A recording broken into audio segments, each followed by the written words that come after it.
everyone, in this video we will learn how to change display name in Outlook. So let's start. Go to the left hand side and click on the File tab. And here in Info option, account information is available. In account setting, you can click on this web link to open your Outlook in web browser. So I just click on it, and here my Outlook is open in web browser. Then go to the right hand side and click on this profile picture. Then click on the My Microsoft accounts and wait for the few seconds to open the My Microsoft account in second tab.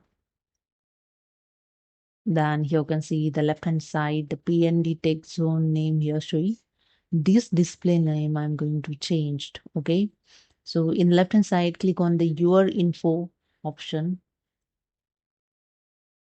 And in your info, full name showing the PND text zone. Click on the edit name. And now you can easily edit your name. So I type here text zone. Okay.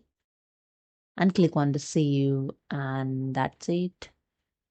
Wait for the few seconds to change the name. And you can see the left hand side now text zone name here showing. So this is the way you can change the display name in Outlook. Hope you understood. Subscribe the channel. Thank you.